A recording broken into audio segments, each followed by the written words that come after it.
Inès Safi est chercheuse en physique théorique au CNRS, diplômée de l'école polytechnique et habilitée à diriger des recherches. Ses travaux sont internationalement reconnus et offrent des théories pionnières pour comprendre les propriétés de systèmes électroniques de taille extrêmement petite, donc nanométrique, décrits par la physique quantique. En parallèle, elle se passionne pour la philosophie et l'histoire des sciences, tout en les articulant avec le dialogue des cultures et l'engagement féminin.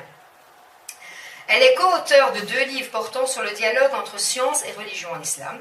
En plus de multiples conférences scientifiques, elle participe sur des sujets dans des colloques internationaux, dans des tables rondes, des émissions de télé, à la radio. Elle a aussi rédigé plusieurs tribunes dans certains journaux, donc Le Monde, La Recherche, Le Monde des religions, etc. Et un portrait dans Le Monde, vous connaissez tous, l'a décrite comme la diplomate de l'islam. Elle est membre du conseil d'orientation au sein de la Fondation pour l'Islam de France, dirigée par Jean-Pierre Chevènement. C'est plus le cas maintenant. C'est plus le cas maintenant, c'était le cas. Voilà. Avec Benchir, mais maintenant le conseil scientifique s'est transformé il y a un mois pour chercher des financements. Bien voilà. Il n'y a pas d'argent. Il n'y a plus d'argent. Voilà. Ça c'est en nota bene. Voilà. Eh bien, vous aurez aussi l'occasion, donc suite à la présentation du Dr Inès Safi, de lui poser des questions juste à la fin de son exposition. Je vous cède la parole, ce sera plus facile, je pense. On va peut-être ajuster le micro, je ne sais pas si Sarah est là. Est-ce que vous m'entendez? Oui. Ok, ça va comme ça? Parfait, merci beaucoup. Salam alaikum, bonjour à tous, bonsoir. Je suis vraiment très émue, très honorée d'être parmi vous, d'être invitée par donc, le groupe universel, l'équipe, en particulier par Malika et Hamzou. Merci infiniment pour tous ces mots qui me vont droit au cœur. J'aimerais quand même un peu vous montrer comment j'en suis, vous expliquer rapidement comment j'en suis arrivée là. En fait, comme je suis spécialiste effectivement de la physique quantique, ça m'a amené aussi à réfléchir depuis à peu près 2005, donc de mes contributions à ces livres collectifs se situent un peu dans ce cadre, aux questionnements philosophiques qui sont posés par la physique quantique, qui révolutionnent vraiment notre vision du monde. Et en particulier, la physique quantique ne nous dit vraiment pas ce que c'est que la matière, elle nous dit juste ce qu'elle n'est pas. On est dans une approche négative, apophatique de ce qu'on considère être un peu à la base de tout ce qui constitue ce monde, nous-mêmes. Et ensuite, par là, en fait, il y a eu vraiment des évolutions dans la philosophie associée à la physique quantique, avec en particulier des expériences même plus récentes, qui ont montré que notre vision réductionniste en termes d'entité de ce monde, en termes d'entités séparées, minuscules, ne tient vraiment pas la route. Et cette tendance, en fait, c'est une vision qui nous vient en quelque sorte de la physique classique, mais qui reste dominante malgré ces nouveaux paradigmes associés en particulier à la physique quantique. Il reste dominant dans notre vision du monde, qui se trouve être mécaniste. Donc en fait, on a toujours on étend à tous les domaines de la pensée, y compris le domaine social, cette vision en termes d'entités séparées, y compris pour les sociétés, y compris pour le féminin, disons les femmes et les hommes.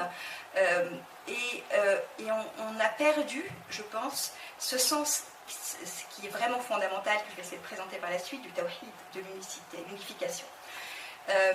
Alors, en tant que femme scientifique, j'étais aussi confrontée à 2 critiques essentielles de l'islam dans son rapport avec la modernité, donc à la fois par rapport aux sciences et par rapport à la place de la femme.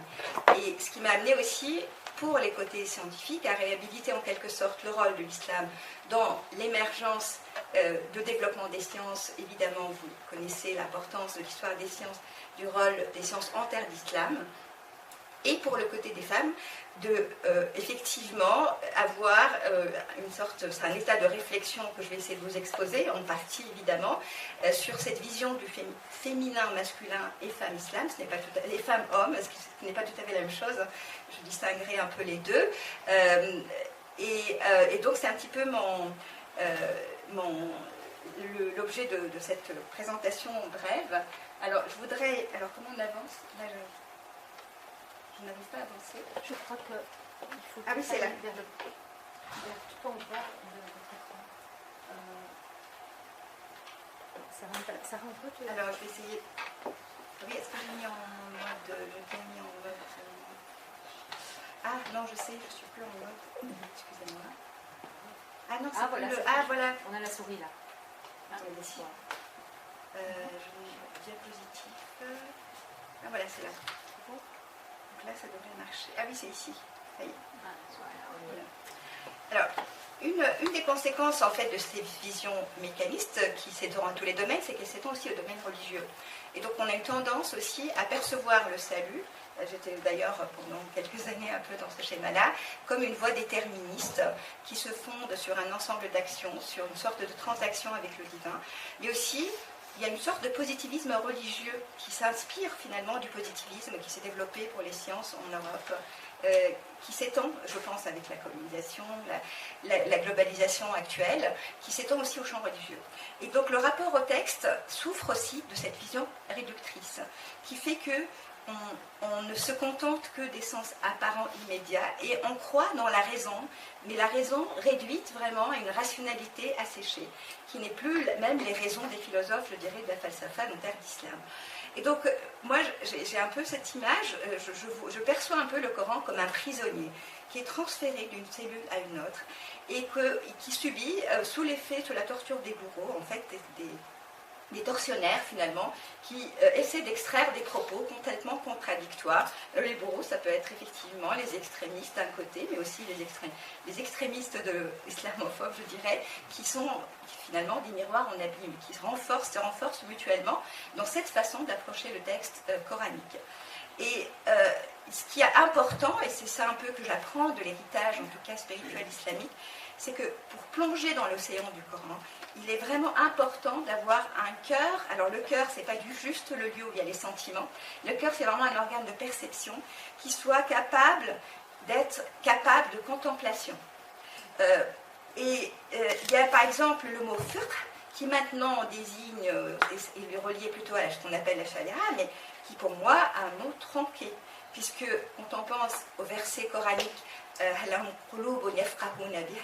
ont-ils des cœurs avec lesquels ils acquièrent une connaissance approfondie? Ce n'est absolument pas extraire des lois ou des recettes toutes prêtes pour tous les jours. Et donc, ce que j'essaye de vous motiver, disons, j'essaie de partager avec vous, c'est mon envie, mon souhait d'accéder à des nappes phréatiques de cet héritage, plutôt que de patauger dans les marées stagnantes. Alors, je vais donc essayer dans cet exposé d'avoir, à peu près c'est le plan, je ne sais pas si je vais arriver à aborder toutes les parties. Je vais essayer de rester sur le plan de l'anthropologie spirituelle. Je ne vais pas rentrer dans les questions, on va dire, doctrinales, disons plutôt les questions de loi. Je vais évidemment commencer par des sources scripturaires, c'est la base, y compris de toutes les interprétations que nous transmet cet héritage, mais je vais quand même présenter quelques interprétations qui sont masculines, je choisis exprès masculines. Et ensuite, je vais aussi, j'essaie de réhabiliter l'importance des récits, des contes, de la poésie et des miniatures dans tout le développement d'un imaginaire qui n'est pas misogyne en tout cas. Il y a plusieurs imaginaires évidemment, chacun est lié à certaines idéologies, mais ça reflète une place, effectivement, ça exprime une sorte une importance de l'élément féminin, du féminin et de la femme dans cette tradition. Et je vais essayer de présenter quelques hagiographies féminines, si j'ai le temps de le faire. Alors, je pense que pour vraiment pouvoir de comprendre les sources scripturaires, en tout cas en avoir une compréhension même limitée, il est très important de rappeler le moteur essentiel de l'islam, qui est le tawhid, ou l'unicité divine, qui s'associe à la contemplation.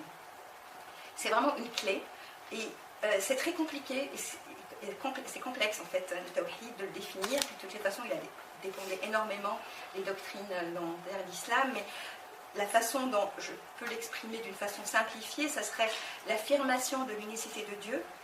Et la conséquence de cette affirmation, c'est l'effort d'unification qui doit être mené par chaque aspirant sur la voie, en lui-même, dans sa communauté, mais aussi dans toute l'humanité et même dans le monde, avec toutes ces créatures. Et pour y aboutir, je dirais que c'est la contemplation des signes de Dieu. Le mot signe est un mot qui apparaît vraiment très fréquemment dans le Coran, qui est ayat. Et ayat, ça désigne à la fois les versets coraniques, mais aussi les ayat, les signes de la création. Et là, on a en fait une sorte de similarité, de correspondance entre le livre coranique et le livre cosmique. Et cette contemplation, c'est elle qui nous aide à connaître les attributs divins. En fait, les attributs divins se manifestent, ce sont des théophanies qui se manifestent à chaque instant. Et c'est ainsi, en les connaissant, en fait, leur connaissance ne se réalise qu'en les réalisant en nous-mêmes. Et c'est en réalisant les attributs divins que le tawhid, qu'on aspire en fait, qu'on recherche le tawhid. Et donc, les qualités, je dirais, ce qu'on appelle akhlaq, l'embellissement du caractère, ce n'est pas juste une morale aride, c'est vraiment une voie d'unification, puisque ce sont al-Rahma dont je vais essayer de parler, donc, qui est l'amour rayonnant de Dieu vers ses créatures. On se part de cette Rahma, c'est pour réaliser l'unification. C'est au-delà même d'un code de conduite.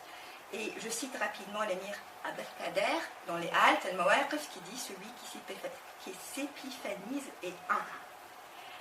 Alors ici j'ai mis exprès en fait la couverture d'un livre coranique avec des fleurs pour suggérer cette analogie entre le livre de la création et le livre coranique.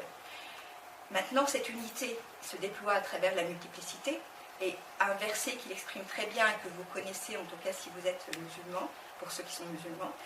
يا أيها الناس إنا خلقناكم من ذكر وأنثى وجعلناكم شعوبا وقبائل لتعارفوا إن أكرمكم عند الله أتقاكم.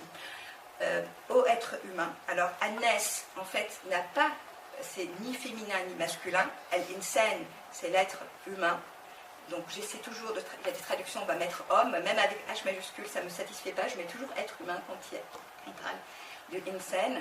Nous avons créé d'un mâle à partir d'un mâle et d'une femelle et nous avons fait de vous des nations et des tribus pour que vous vous entreconnaissiez. Le plus noble d'entre vous auprès d'Allah est le plus consciencieux de sa présence. C'est comme ça que je vois At-Taqwa. Allah est certes omniscient et connaissant. Alors, je vais juste me contenter de 2 messages qui sont suggérés par ce verset. C'est que la noblesse est indépendante de l'identité. Ce n'est pas parce que vous êtes mâle ou femelle que vous êtes plus noble. Ce qui compte, c'est cette conscience du divin. Et en fait, il faut rappeler que Iblis, en fait, le shaitan, il a eu l'arrogance d'évoquer sa nature en étant créé à partir du feu. C'est pour ça qu'il s'est senti supérieur à Adam. Donc, je ne pense pas que l'homme ait en droit d'évoquer le fait qu'il soit homme pour suggérer aucune supériorité par rapport à la femme. Mais là, on voit aussi l'entreconnaissance, cette multiplicité. Avec la connaissance, parce que l'autre, l'être différent, me ramène à des vérités que je ne saurais pas nécessairement percevoir toute seule. Il est un miroir où se reflètent des attributs divins aussi, mais qui peuvent être complémentaires, qui se manifestent d'une façon différente de la façon dont il se manifeste en moi. Donc j'ai besoin de cet autre. Et j'ai besoin de l'aimer et de le connaître pour pouvoir connaître et aimer Dieu. Et l'autre, ce n'est pas que l'être humain. Ça se généralise à tout. Alors ici, l'unicité de la multiplicité, alors il y a un symbole qui est l'arbre, parce qu'il y a une racine, il y a un axe vertical, qui est un petit, et il y a des ramifications qui sont horizontales, et c'est un symbole qu'on retrouve souvent dans l'art islamique, pour évoquer cette multiplicité. Il y a d'ailleurs un ouvrage d'Ibn Arabi sur l'arbre, il y a 4 oiseaux, mais je ne vais pas m'attarder parce que je pense que je suis déjà à combien de minutes? Encore quelques minutes? Oui. Bon, d'accord. Alors du coup, je crois que je vais faire la partie 1 seulement. Alors, maintenant, l'égalité de la vocation spirituelle. Il y a une conséquence de cette vision unificatrice, c'est un verset en fait qui se reproduit à plusieurs reprises là aussi. C'est khalaqakum min nafsin wahida, il vous a créé à partir d'une âme unique. Et en fait, certains vont dire c'est Adam, non en fait, je ne pense pas, en tout cas dans plusieurs interprétations d'érudits, dont celle de Cheikh Alawi que je vais mentionner, qui considère donc que c'est un saint algérien du début du XXe siècle, il considère que c'est la source du cosmos entier.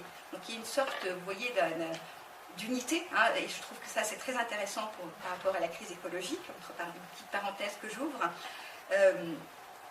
Je voudrais aussi mentionner un verset qui me parle beaucoup, c'est Al-Mu'minuna wal-Mu'minat ba'duhum awliya'u ba'd, mais je vais arrêter de lire en arabe, sinon je ne vais pas avoir le temps.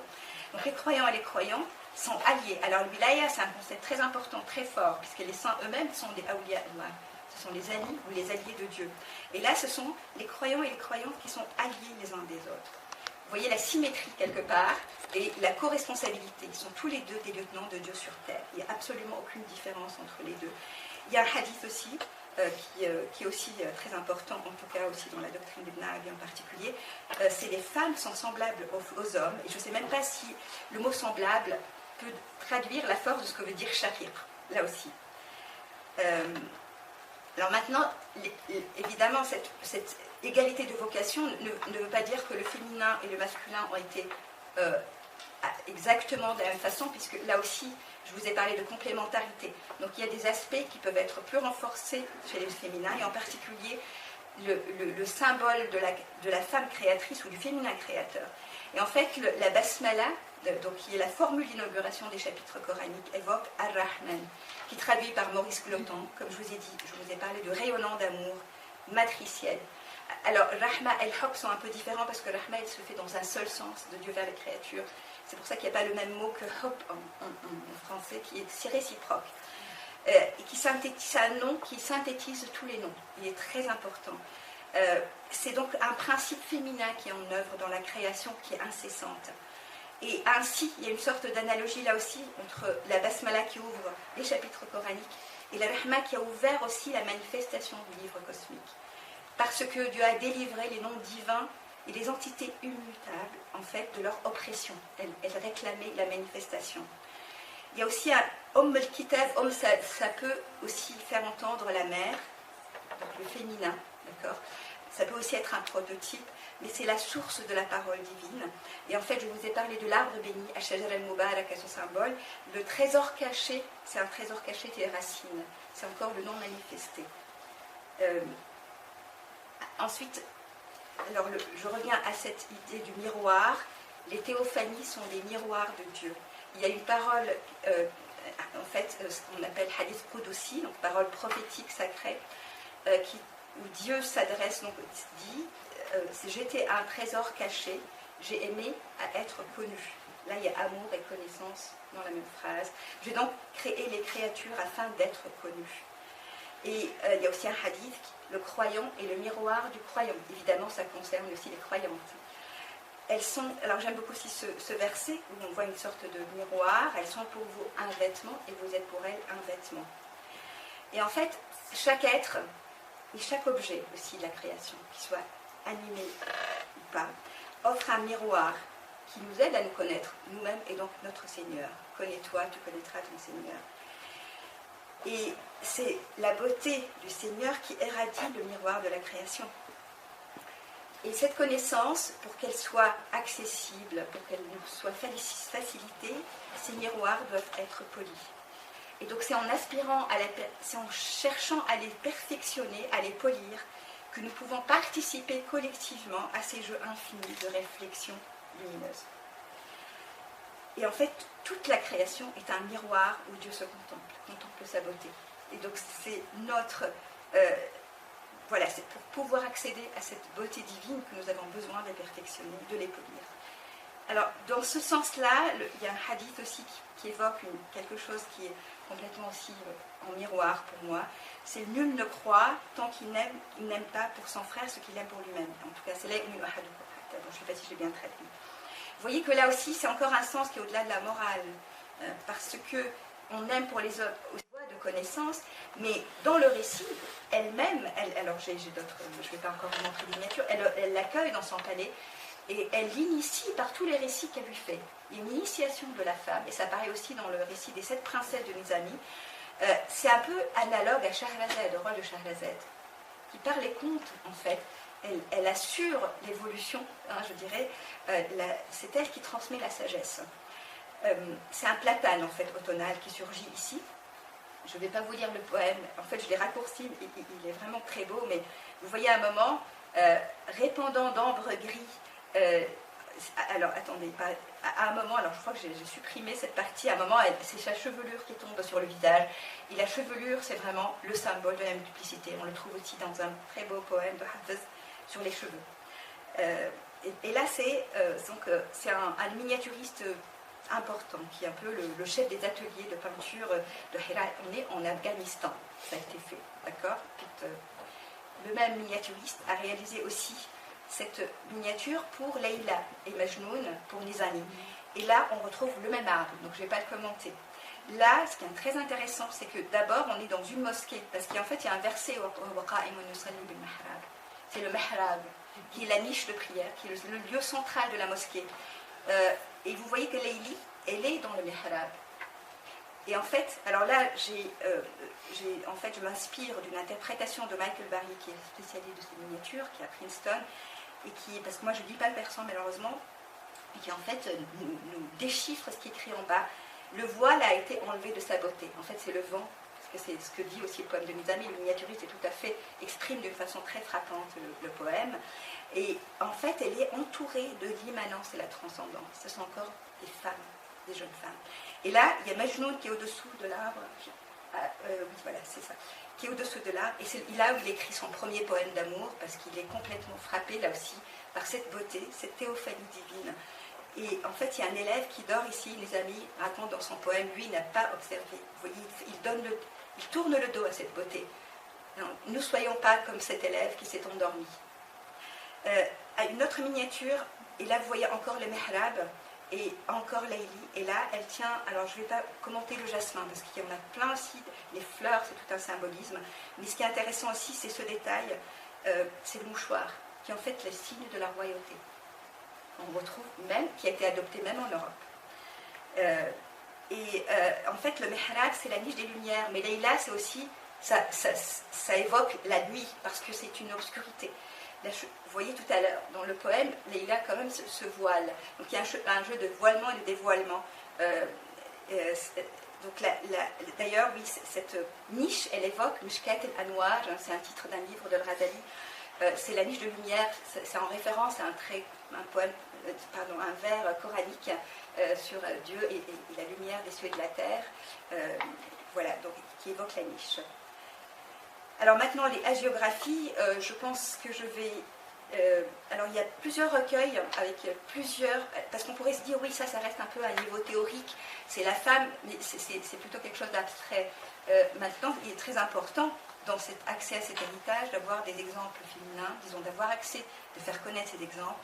Et on a beaucoup qui ont été dans des situations de leadership, entre guillemets.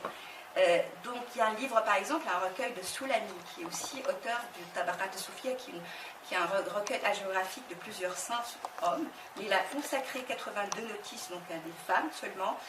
Et je dis bien, ce sont des hagiographies, pas biographies, parce que c'est très important le rôle. Vous voyez là, on voit le rôle un peu de la partie légendaire, parce que c'est pas très important le détail. Est-ce que vraiment les détails historiques ont été tels quels? Alors c'est comme l'importance des contes ou des mythes dans la tradition, par exemple dans l'Antiquité. Alors je donne juste quelques exemples. Je ne vais pas prononcer les noms de ces femmes parce que ça va me prendre du temps. Mais tu vois, vous voyez par exemple ici, il n'y eut pas à son époque quelqu'un d'égal à son état spirituel, ni de voix plus subtile en matière de soufisme. Alors ça, j'aime bien rapporter cette petite anecdote. On lui dit, un tel n'accepte pas ta compagnie et prétend qu'accepter la compagnie des femmes est une humiliation. Et elle répond, le serviteur qui cherche la grandeur dans sa servitude témoigne de sa stupidité. Une autre qui a été présentée à Chibli, qui est un érudit très connu, donc par son mari érudit lors d'un pèlerinage à la Mecque. Et c'est Chibli qui dit au mari, son état spirituel est supérieur au tien. Alors, j'ai voulu aussi, alors je ne sais pas quoi choisir, évidemment vous connaissez tous la Rabia al-Adawiyya qui est abordée dans ce... Mais elle écrante un peu plusieurs autres figures, donc c'est pour ça que je n'ai pas voulu consacrer une diapo à la Rabia, même si je l'aime beaucoup. Celle-ci, donc, cette sainte, a impressionné Ahmad ibn Hanbal. Et je le mentionne parce que Hanbal, est associé au hanbalisme, donc l'une des 4 doctrines du sunnisme, et souvent associé à l'extrémisme religieux. Mais il insistait quand même, vous voyez un petit peu les stéréotypes que nous avons. Alors je mentionne rapidement Saïda Nafissa, qui est la patronne du Caire. Donc, ça c'est la mosquée Saïda Nafissa. Elle est issue de la famille du prophète sallallahu alayhi wa sallam, qui est en fait qualifiée de dame précieuse en sciences et en gnose, et qui était enseignante. Donc là on trouve un autre fondateur de l'une des 4 écoles, Imam Shafi'i, donc il la considère comme vraiment son guide spirituel, en tout cas il l'a consulté, et c'est elle qui a dirigé la prière mortuaire pour l'imam Shafi'i. Fatima de Nishapour, qui était guide spirituel de 3 grands noms aussi du soufisme, son époux d'abord, Abu Yazid al-Bistami et Zunnoun el-Nisri, très connu. Et Zunnoun el-Nisri, là aussi une petite allusion à la nature, rend hommage à celle qui lui a appris à percevoir dans la nature les chants de louange à la gloire de Dieu. Et il dit « Je n'ai connu personne de plus éminent, elle avait une compréhension profonde du Coran et me remplissait d'admiration. » Maintenant, il y a tout un livre qui est dédié à une sainte qui vient de mon pays natal, qui est Aïcha al-Manoubiya, morte en 1267. Et en fait, elle, on a un recueil biographique ou hagiographique du XIVe siècle par un imam, par un homme de la mosquée de Manouba, qui rapporte entre autres, disait la Sayyida, la seigneur, en fait c'était le Qutb al-Aqtab, le poil d'épaule des hommes spirituels. Nelly Amri, dans son livre que je vous conseille, La Sainte de Tunis, écrit qu'elle incarne la figure de la parfaite ravie en Dieu. Tout son être est résorbé dans l'amour. Elle impose son autorité aussi bien aux princes qu'aux ulama et revendique le vicariat de Dieu sur terre. Tout son être est tendu vers cette union transformante, une habitation par le divin, une déification qui exprime le vocable de Allah. Bon. Et là, rapidement, la princesse Jahanara, que vous connaissez peut-être, qui était proposée par son guide spirituel pour même succéder à la tête de la Qadiriyya. Mais il y a eu des oppositions. Et là, ce qui est intéressant, c'est que ça, c'est vraiment son portrait en miniature, et que ça, c'est un colophon d'un manuscrit autographe par elle, Confident des esprits. Donc, elle a un livre, d'abord d'initiation, alors qui parle de dans ce propre cheminement, mais des biographies à la fois de son maître et de Mohaddin el-Chisti. Et je vais m'arrêter là avec juste ce poème de Rumi. Je vous remercie de votre attention. Désolée. Pas de problème, merci beaucoup. Voilà. Moi, je ne sais pas vous, mais j'aurais pu encore l'écouter quelques heures, et d'autant plus que l'incarnation de l'amour de Dieu à travers l'amour d'un homme vis-à-vis d'une femme, ou même bien plus dans tous les exemples que tu as utilisés, se rappelle ne fût-ce que, parce que beaucoup de monde le sait en réalité, mais se rappelle, et puis les sources, en fait la théorisation de tout ça, je pense que c'est plus qu'inspirant en fait, hein, c'est magnifique, bravo, merci beaucoup en tout cas.